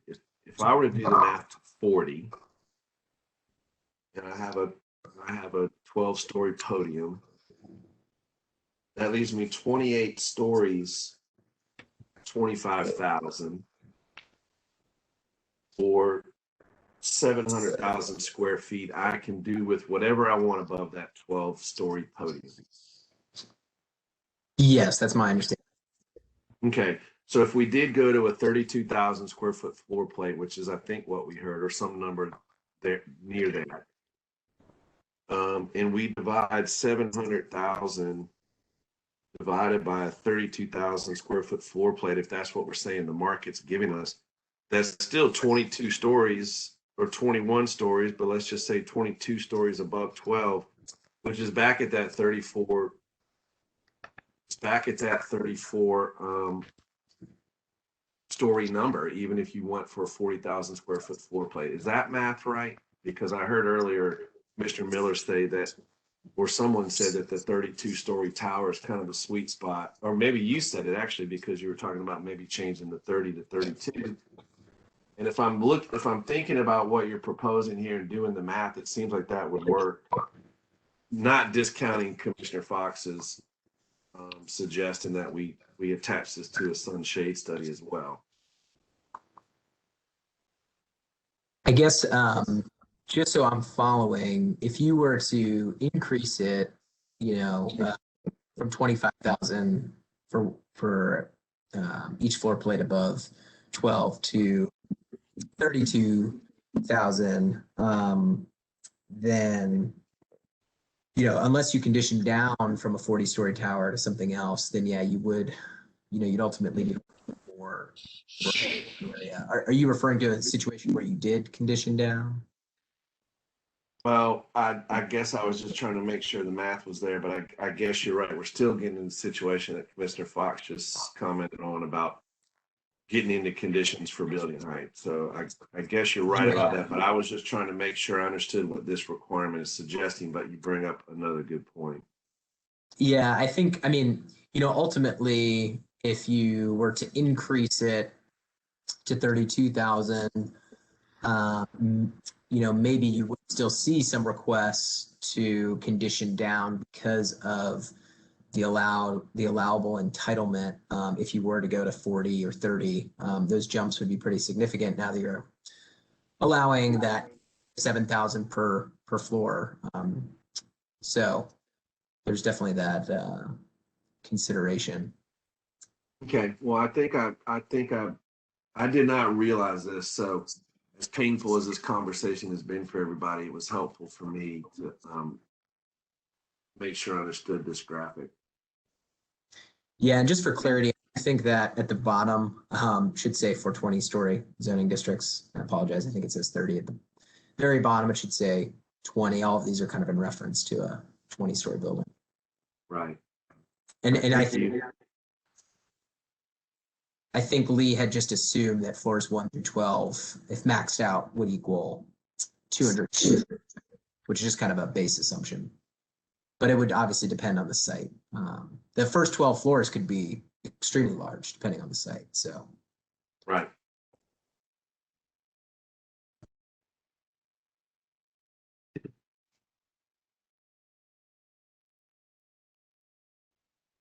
Commissioner Fox, did you have anything?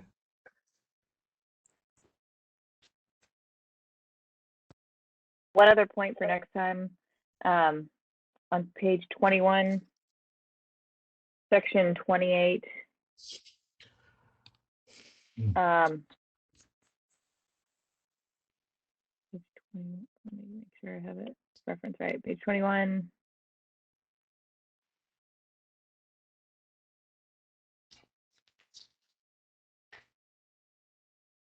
Let me see. Um,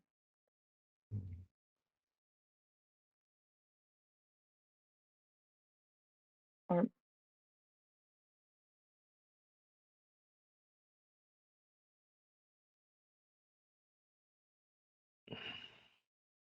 essentially anywhere. Well, I'll clarify this point and come back at the next meeting. Okay. Justin, did we have a special meeting set up for the end of this month?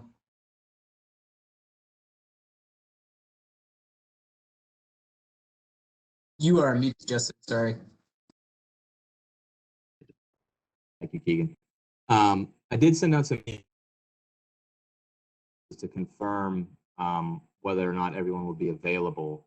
We're certainly happy to set up additional meetings. I believe if you'll be in a position on this one, if you don't meet again until your scheduled April meeting, then you'll be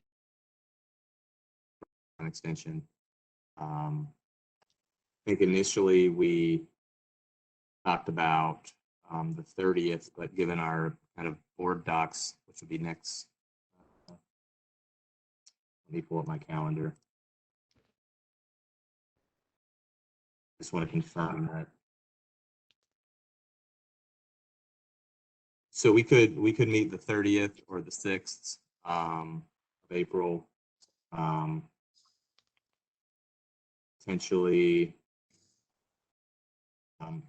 even the 1st. I don't know if you all want to and let us know, or you want to talk about that in your last few minutes here. Yeah, let's talk about that in the last few minutes if we can before.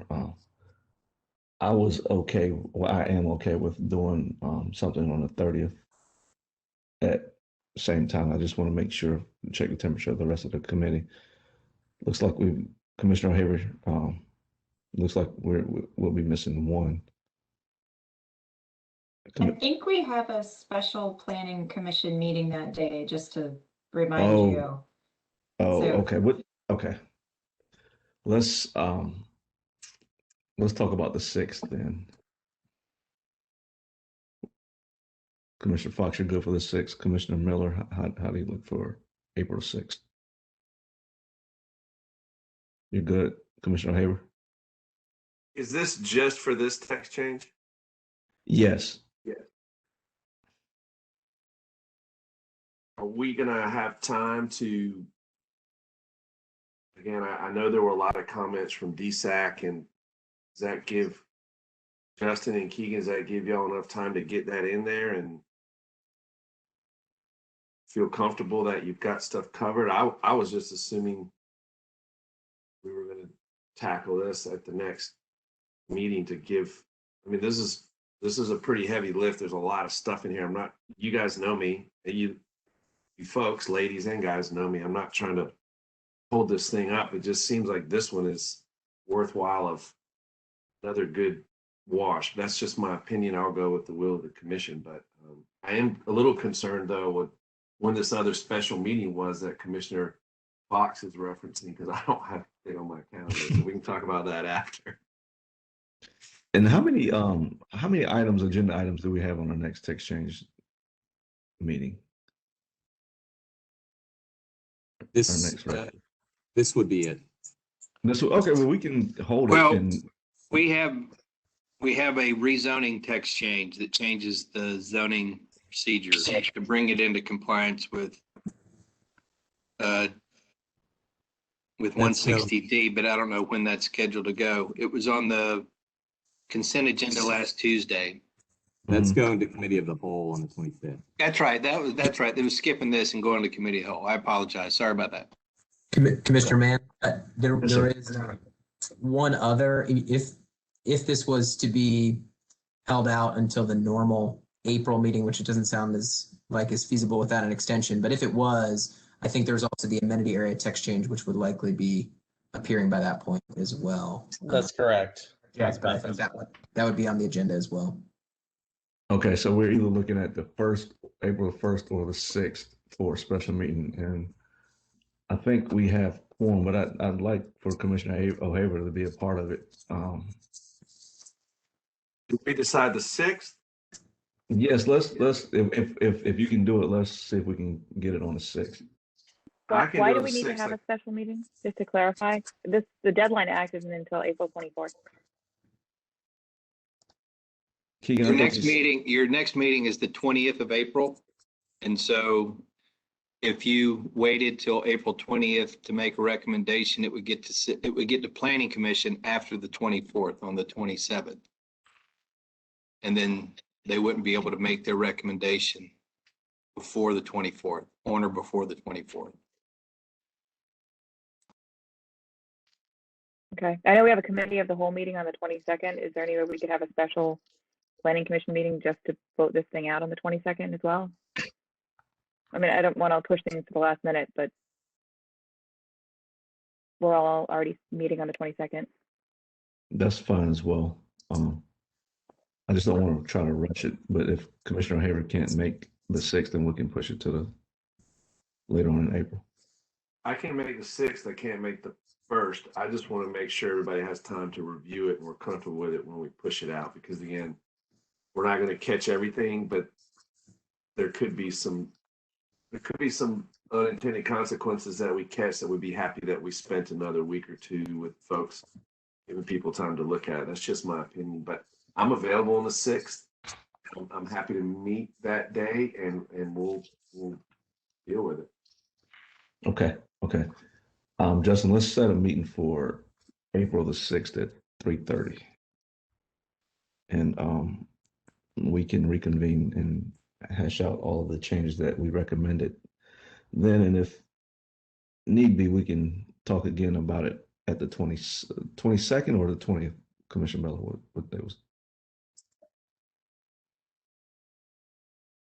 I think your regularly scheduled meeting is the 20th, and what was being suggested was there be a special called Planning Commission meeting immediately following or immediately before the Committee of the Whole meeting on the 22nd. Okay. All right, so then we'll take time, if need be, to talk about this again on the 22nd. Got it. Any other questions or comments before we adjourn today's meeting? Could I clarify the purpose of the special full commission meeting on the 30th?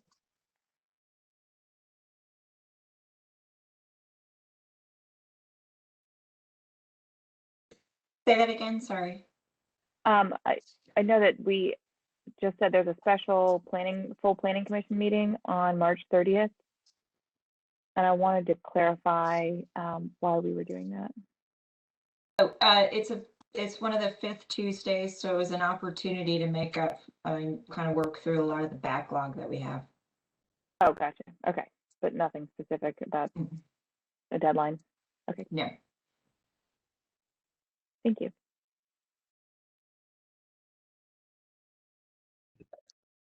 Okay, so without further objection, we'll hold this to April the 6th special meeting. No other questions or comments. I'd like to adjourn today's meeting. See you next time, April 6th. Thank you.